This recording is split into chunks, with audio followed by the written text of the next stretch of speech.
company was the four guys who respected each other's musical ability. We had a great musical conversation between us. We didn't know where it was going to go, but we really didn't care as long as we could play.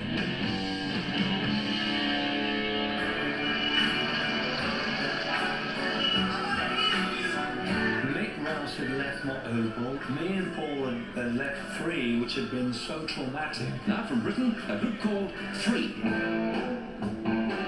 We were young for that amount of success, I think. We didn't handle it very well. She's a love, love, now you're talking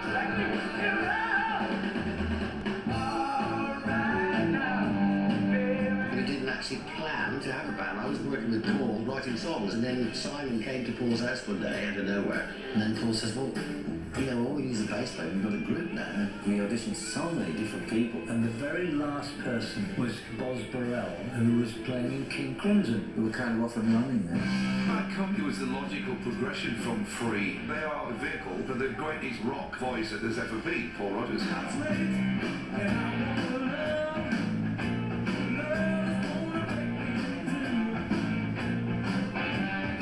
Pioneers of 3-4 minute radio-friendly rock and roll songs.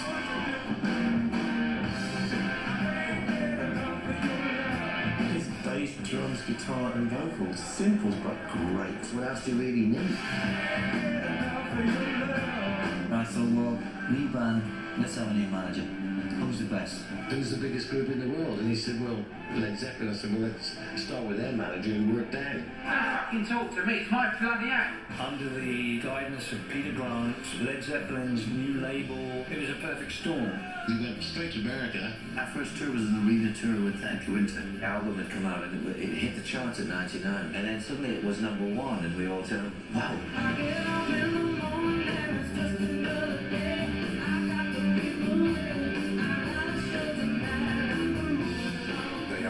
Peter Grant managing it. It was a juggernaut ready to take off.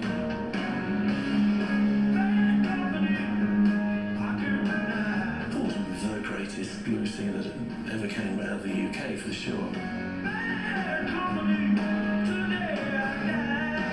And he came from Aretha Franklin and Otis Redding.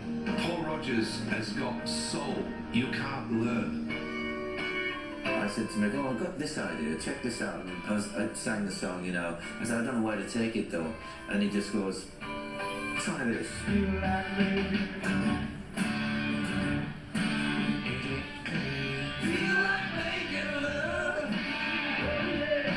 I always dug the way Mick played. He had a sort of rock and roll style, and very much rooted in blues.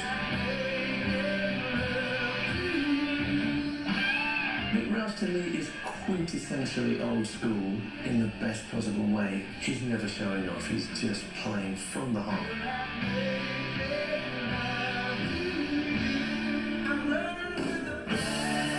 Run with the Pack, for me, is just a complete album. The title track is killer. It was a real rock, hard rock album, and it was really a very assertive album. And there is that man, Paul Rodgers, and the rest of it, bad company.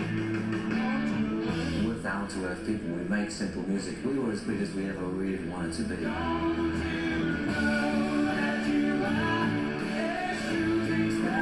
It's a magical combination of people, there's no doubt. It's something that you couldn't really put together. It had to happen organically, which I know it did. It's now 50 years plus. They should have been in the Rock and Roll Hall of Fame year 1. They're that good.